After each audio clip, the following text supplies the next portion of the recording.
কি হবে কিয়ামতের দিন হিন্দুদের সাথে? শুনলে আপনার শরীরের পশম দাঁড়িয়ে যাবে। তো কিয়ামতের দিন হিন্দুদের কি হবে এবং কিভাবে তাদের হিসাব নিকাশের দিন শুরু হবে, সম্পূর্ণ বিষয়গুলো জানার জন্য ভিডিওটি শেষ পর্যন্ত মনোযোগ দিয়ে দেখুন, যেন এটি গুরুত্বপূর্ণ অংশ বাদ না যায়। প্রিয় বন্ধুরা, যখন কিয়ামতের সব ছোট ও বড় নিদর্শনগুলো পূর্ণ হয়ে যাবে, তখন কিয়ামত শুরু হবে। কিয়ামতের শুরুটা হবে সিংগায় ফুঁক দেওয়ার মাধ্যমে। সিংগায় ফুঁক দেবেন ফেরেশতা হযরত ইসরাফিল আলাইহিসসালাম। হযরত ইসরাফিল আলাইহিসসালাম যখন থেকে সৃষ্টি হয়েছেন, তখন থেকে আল্লাহর হুকুমে সিংগায় মুখ রেখে আছেন। যেদিন আল্লাহর পক্ষ থেকে সিংগায় ফুঁক দেওয়ার হুকুম হবে, সেদিন প্রতিটি প্রাণী মৃত্যুর স্বাদ গ্রহণ করবে। তা পাখি হোক, জন্তু জানোয়ার হোক, জিন হোক, ফেরেশতা হোক কিংবা মানুষ। এমনকি আকাশ ফেটে গলিত তামার মতো লাল হয়ে যাবে। সূর্য ও চাঁদ দুটোই নিস্তেজ হয়ে একত্রিত হয়ে যাবে। তারাগুলো অনুজ্জ্বল হয়ে ছড়িয়ে পড়বে। সমগ্র পৃথিবী আল্লাহ তাআলার ভয়ে প্রচণ্ডভাবে কাঁপতে শুরু করবে। পাহাড় এমনভাবে চূর্ণবিচূর্ণ হবে যে তা ছড়িয়ে পড়া ধুলোর মতো মনে হবে। নদী ও সমুদ্রের পানি আগুনের মতো জ্বলে উঠবে। এই পৃথিবীতে যা কিছু জীবনের মতো অবশিষ্ট থাকবে, সবকিছু ধ্বংস হয়ে যাবে। এমনকি শেষ পর্যন্ত সেই প্রাণ যিনি সিংগায় ফুঁক দিচ্ছেন, অর্থাৎ হযরত ইসরাফিল আলাইহিসসালাম, তাকেও আল্লাহ তাআলা মৃত্যু দেবেন। আর সেদিন শুধুমাত্র একমাত্র মহান রব্বুল আলামিনের সত্তাই অবশিষ্ট থাকবে। এরপর যখন আল্লাহ তাআলার ইচ্ছা হবে, তখন তিনি আবার হযরত ইসরাফিল আলাইহিসসালামকে জাগিয়ে তুলবেন। তাকে আবার সিংগায় ফুঁক দেওয়ার হুকুম দেওয়া হবে। তিনি যখন সিংগায় ফুঁক দেবেন, তখন হযরত আদম আলাইহিসসালাম থেকে শুরু করে কিয়ামত পর্যন্ত যত প্রাণী এসেছিল, তাদের সবাইকে পুনরায় জাগিয়ে তোলা হবে।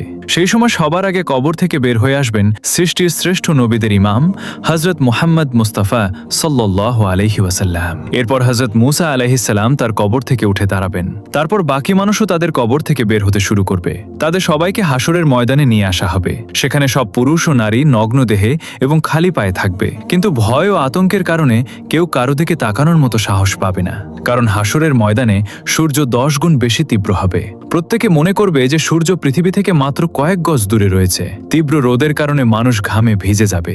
সেদিন 7 ধরনের মানুষ আল্লাহর আরশের ছায়া পাবে। নবী সাল্লাল্লাহু আলাইহি ওয়াসাল্লাম বলেছেন, রোদ আর তৃষ্ণার কারণে মানুষ ছটফট করবে। কেউ কারো অবস্থা জিজ্ঞাসা করার মতো অবস্থায় থাকবে না। এই অবস্থায় হাজার হাজার বছর কেটে যাবে। তারপর মানুষ পেরেশান হয়ে নিজেদের মধ্যে পরামর্শ করবে। তারা হযরত আদম আলাইহিসসালামের কাছে যাবে এবং বলবে, হে আমাদের পিতা, আমাদের পক্ষে এগিয়ে যান এবং আল্লাহর কাছে আরজু করুন। হে আল্লাহ, এই কঠিন অবস্থা সহ্য করা আমাদের পক্ষে কঠিন। আমাদের হিসাব নিয়ে নিন, যাতে আমরা জানতে পারি আমাদের গন্তব্য কোথায়। এই কষ্ট আমাদের সহ্যের বাইরে। কিন্তু হযরত আদম আলাইহিসসালাম তখন বলবেন, না, আমি একটি ভুল করে ফল খেয়েছিলাম, আর সেই ভুলের জন্য 300 বছর কেঁদে কেঁদে ক্ষমা প্রার্থনা করেছিলাম। হাদিসে এসেছে, সমস্ত মানুষের কান্নার আংশিক অংশের তুলনায় হযরত আদম আলাইহিসসালামের 300 বছরের কান্নার পরিমাণ ছিল 9 ভাগ। এত কান্নার পরও আল্লাহ তাআলা তার তওবা কবুল করেছিলেন।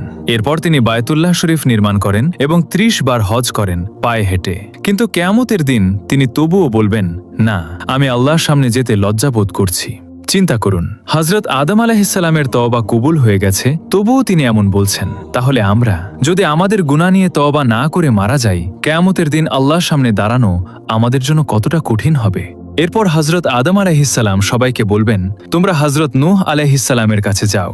তখন সমস্ত মানবজাতি হযরত নূহ আলাইহিসসালামকে খুঁজতে শুরু করবে। যখন তাকে পাওয়া যাবে, তখন মানুষ তার কাছে আরজ করবে, হে দ্বিতীয় আদম, আমাদের জন্য আল্লাহর কাছে সুপারিশ করুন এবং আমাদের তার সামনে পেশ করুন। কিন্তু হযরত নূহ আলাইহিসসালাম বলবেন, না, আমি আমার ছেলের জন্য দোয়া করেছিলাম, আর আল্লাহ তাআলা বলেছিলেন, হে নূহ, এমন দোয়া করো না। আমি সেই হুকুমের ভয়ে ভীত। আমি কেন সেই দোয়া করেছিলাম, এটা ভেবে আমি তখনই আল্লাহর কাছে ক্ষমা চেয়েছিলাম। তাই আমি আল্লাহর সামনে পেশ হতে পারবো না। হযরত নূহ আলাইহিসসালামের আসল নাম ছিল আব্দুল গাফফার। কিন্তু তিনি সেই দোয়া করতে গিয়ে এত কাঁদতেন যে তার নাম হয়ে যায় নূহ, যার অর্থ ক্রন্দনকারী।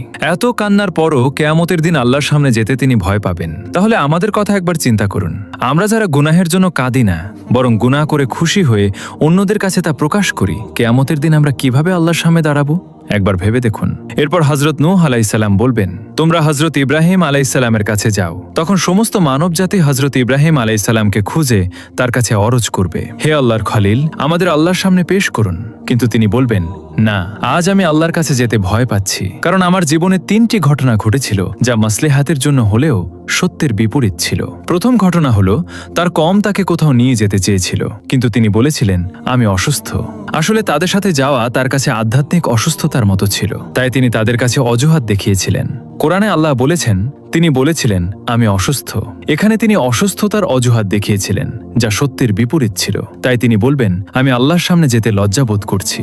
দ্বিতীয় ঘটনা ছিল তিনি তার স্ত্রী হযরত সারা রাদিয়াল্লাহু আনহাকে নিয়ে মিশরের দিকে যাচ্ছিলেন। সেখানে এক জালেম বাদশাহ ছিল। সে তার সৈন্যদের বলেছিল, যেখানে কোনো সুন্দরী নারী দেখবে তাকে ধরে আমার কাছে নিয়ে এসো। আল্লাহ তাআলা হযরত সারাকে অপূর্ব সৌন্দর্য দিয়েছিলেন, তাই সৈন্যরা তাকে ধরে নিয়ে যায়। সেই বাদশার নিয়ম ছিল যদি কোনো নারীর স্বামী থাকে তাকে হত্যা করা হতো, কিন্তু যদি ভাই বা বাবা থাকতো তাকে হত্যা করা হতো না, তবে অন্যায় করা হতো। হযরত ইব্রাহিম আলাইহিস সালামের কাছে যখন জিজ্ঞাসা করা হলো তুমি এই নারীর কে হও, তখন তিনি নিজের জীবন বাঁচাতে বললেন এ আমার বোন। আল্লাহ তাআলা বলেছেন ঈমানদাররা ভাই ভাই, তাই ঈমানের দিক থেকে হযরত সারাকে তিনি বোন বলেছিলেন। এটি শরীয়তের দৃষ্টিকোণ থেকে জায়েজ ছিল, কারণ জীবন বাঁচানোর জন্য হারামও হালাল হয়ে যায়। তবুও তিনি এই কথার জন্য লজ্জাবোধ করেছিলেন। তৃতীয় ঘটনা ছিল তিনি একবার মূর্তি ভেঙেছিলেন। যখন কাফিরা তাকে জিজ্ঞাসা করল আমাদের মাবুদকে কে ভেঙেছে, তিনি বললেন তোমরা তাকে জিজ্ঞাসা করো যাকে তোমরা বড় মনে করো। তিনি মূর্তি ভেঙে কুড়ালটি বড় মূর্তির কাঁধে রেখে দিয়েছিলেন, তাই তিনি বললেন বড় মূর্তির কাছে জিজ্ঞাসা করো। এটি তেমন বড় কথা না হলেও কাফিরদের বোঝানোর জন্য করা হয়েছিল, কিন্তু এটি সত্যের বিপরীত ছিল। তাই তিনি বলবেন আল্লাহর খলিল হওয়া সত্ত্বেও আমি আল্লাহর সামনে যেতে লজ্জাবোধ করছি। আমরা যারা দিনরাত মিথ্যা কথা বলি, মিথ্যা কসম খাই, অন্যের সামনে নিজের দোষ ঢাকতে মিথ্যা বলি, কিয়ামতের দিন আমাদের কতটা লজ্জাবোধ হবে একবার ভাবুন তো। এরপর হযরত ইব্রাহিম আলাইহিস সালাম বলবেন তোমরা হযরত মুসা কালিমুল্লাহ আলাইহিস সালামের কাছে যাও। তখন সমস্ত মানবজাতি হযরত মুসা আলাইহিস সালামের কাছে গিয়ে বলবে আমাদের জন্য আল্লাহর কাছে সুপারিশ করুন। কিন্তু তিনি বলবেন না, আমি সুপারিশ করতে পারবো না, কারণ একবার আমি আমার বিরোধী এক ব্যক্তির সাথে ঝগড়া করেছিলাম। নসিহতের জন্য তাকে একটি ঘুষি মেরেছিলাম যাতে সে বুঝতে পারে, কিন্তু সেই ঘুষিতেই সে মারা গিয়েছিল। আমি আল্লাহর কাছে ক্ষমা চেয়েছিলাম, তবুও সে আমার ঘুষিতে মারা গিয়েছিল, তাই আমি আল্লাহর সামনে যেতে লজ্জাবোধ করছি। তারপর হযরত মুসা আলাইহিস সালাম বলবেন তোমরা হযরত ঈসা আলাইহিস সালামের কাছে যাও। তখন সমস্ত মানবজাতি হযরত ঈসা আলাইহিস সালামের কাছে গিয়ে বলবে আমাদের জন্য আল্লাহর কাছে সুপারিশ করুন। কিন্তু তিনি বলবেন না, আমি আল্লাহর সামনে যেতে ভয় পাচ্ছি, কারণ আমার উম্মত আমাকে এবং আমার মাকে আল্লাহর সাথে শরিক করে ফেলেছিল। আজ যদি আল্লাহ আমাকে জিজ্ঞাসা করেন তুমি কি বলেছিলে আমার সাথে তোমাকে আর তোমার মাকে শরিক করতে, তাই আমি আল্লাহর সামনে যেতে ভয় পাচ্ছি। তারপর হযরত ঈসা আলাইহিস সালাম বলবেন তোমরা আল্লাহর প্রিয় নবী হযরত মুহাম্মদ সাল্লাল্লাহু আলাইহি ওয়াসাল্লামের কাছে যাও। তখন সবাই নবী সাল্লাল্লাহু আলাইহি ওয়াসাল্লামের কাছে যাবে। সেই সময় আল্লাহ তাআলা নবীদের জন্য মিম্বার তৈরি করবেন। সব নবী তাদের নিজ নিজ মিম্বারে বসবেন। নবী সাল্লাল্লাহু তাআলা আলাইহি সাল্লামের জন্য একটি মিম্বার তৈরি করা হবে, কিন্তু তিনি সেই মিম্বারে বসবেন না, কারণ তার মনে হবে যদি আমি এই মিম্বারে বসি তাহলে এটি জান্নাতে চলে যেতে পারে আর আমার গুনাহগার উম্মত পেছনে থেকে যাবে। তখন আল্লাহ তাআলা জিজ্ঞাসা করবেন হে আমার প্রিয় বন্ধু, আপনি মিম্বারে বসছেন না কেন? তখন তিনি বলবেন হে আল্লাহ, আমার উম্মতের গুনাহের বিষয়ে এখনো ফায়সালা হয়নি, আমি কিভাবে মিম্বারে বসি? এরপর আল্লাহ তাআলা তার উপর একটি বিশেষ তাজাল্লি প্রকাশ করবেন। নবী সাল্লাল্লাহু তাআলা আলাইহিস সালাম বলেছেন সেই তাজাল্লির কারণে আল্লাহ তাআলা আমাকে মাকামে মাহমুদ দান করবেন। আমি সেখানে গিয়ে একটি সিজদা করব, আর সেই সিজদায় আল্লাহর এমন প্রশংসা করব যা আগে কেউ করেনি এবং পরেও কেউ করবে না। কান্নারত অবস্থায় আমি সেই সিজদা করব। আল্লাহ তাআলা আমার সিজদা কবুল করবেন এবং জিজ্ঞাসা করবেন হে আমার প্রিয় বন্ধু, আপনি কি চান?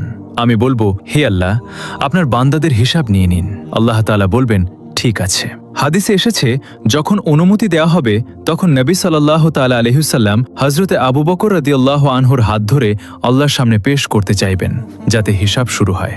এটি শুনে হযরতে আবু বকর রাদিয়াল্লাহু আনহুর চোখে পানি এসে যাবে। তিনি বলবেন হে আল্লাহর নবী সাল্লাল্লাহু আলাইহি ওয়াসাল্লাম, আমি জীবনের শেষ সময়ে মুসলিম হয়েছিলাম। আমার জীবনের বেশিরভাগ সময় ইসলামের আগে কেটেছে, তাই আমি চাই না আমাকে আগে পেশ করা হোক। কিন্তু আল্লাহর প্রিয় নবী সাল্লাল্লাহু আলাইহি ওয়াসাল্লাম বলবেন হে আবু বকর, তোমাকে এগিয়ে যেতে হবে। তখন হযরত আবু বকর রাদিয়াল্লাহু আনহু এগিয়ে যাবেন এবং নবী সাল্লাল্লাহু আলাইহি ওয়াসাল্লাম যা করেছিলেন তিনি তাই করবেন। তিনি আল্লাহর সামনে সিজদায় পড়ে যাবেন এবং কাঁদতে শুরু করবেন। কিতাবে লেখা আছে সিদ্দিক আকবর রাদিয়াল্লাহু আনহু এত কাঁদবেন যে আল্লাহ তাআলা বলবেন হে আমার প্রিয় নবীর ঘনিষ্ঠ বন্ধু, কেন কাঁদছো? সিজদা থেকে মাথা তুলে বলো তুমি কি চাও? আল্লাহ তাআলা তার সিজদা কবুল করবেন এবং তার উপর একটি বিশেষ তাজাল্লি প্রকাশ করবেন। হাদিসে এসেছে কিয়ামতের দিন আল্লাহ তাআলা সবার উপর সাধারণ তাজাল্লি প্রকাশ করবেন, কিন্তু হযরত আবু বকর রাদিয়াল্লাহু আনহু এর উপর বিশেষ তাজাল্লি প্রকাশ করবেন। আল্লাহ তাআলা তার প্রিয় নবীর এই বন্ধুর প্রতি এত খুশি হবেন যে তার উপর বিশেষ তাজাল্লি প্রকাশ করবেন। তারপর হযরত ওমর রাদিয়াল্লাহু আনহুকে পেশ করা হবে। হাদিসে এসেছে যখন হযরত ওমর এগিয়ে যাবেন তখন আল্লাহ তাআলা বলবেন হে ওমর, তোমার উপর শান্তি বর্ষিত হোক। আরেকটি হাদিসে আছে, কেয়ামতের দিন আল্লাহ তাআলা সবার আগে হযরত ওমর রাদিয়াল্লাহু আনহুকে সালাম দিবেন। তিনি এমন পবিত্র জীবন যাপন করেছিলেন যা তার আমল দেখে আল্লাহ তাআলা খুশি হবেন। এরপর আল্লাহর প্রিয় হযরত ওসমান রাদিয়াল্লাহু আনহুকে পেশ করা হবে। কিতাবে লেখা আছে, যখন হযরত ওসমান আল্লাহর সামনে পেশ হবেন তখন আল্লাহ তাআলা তার হিসাব খুব দ্রুত নিয়ে নেবেন।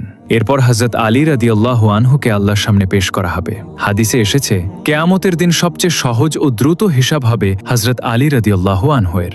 যখন নবী সাল্লাল্লাহু আলাইহি ওয়াসাল্লামের 4 জন প্রিয় সাহাবী পেশ হয়ে যাবেন, তখন আল্লাহ তাআলার জালাল জামালে রূপান্তরিত হবে। তিনি বলবেন, আজ আমার নেক বান্দাদের আলাদা করো। তখন কাফের ও মুশরিকদের একদিকে এবং নেক বান্দাদের আরেক দিকে আলাদা করা হবে। এরপর সবার আমলের হিসাব নেওয়া হবে। তারপর আল্লাহ তাআলা বলবেন, জাহান্নামের উপর দিয়ে পুলসিরাত পার হয়ে নেক লোকেরা জান্নাতে যাও। যখন মুমিন বান্দারা পুলসিরাত পার হতে শুরু করবেন, তখন কিছু মুমিন এমন হবেন যারা বিদ্যুতের গতিতে পার হয়ে যাবেন। কেউ বাতাসের গতিতে, কেউ ঘোড়ার গতিতে, কেউ দৌড়ানো মানুষের গতিতে, কেউ হাঁটার গতিতে, আর কেউ হামাগুড়ি দিয়ে পার হবেন।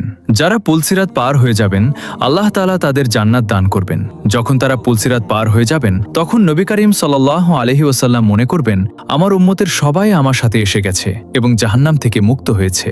তিনি তাদের নিয়ে জান্নাতে প্রবেশ করবেন। কিন্তু যে মুসলিমরা পুলসিরাত পার হতে গিয়ে জাহান্নামে পড়ে যাবেন, তাদের শাস্তি হবে। প্রিয় দর্শক, কিয়ামতের দিনের এই ভয়াবহ দৃশ্য আমাদের জন্য সতর্ক বার্তা।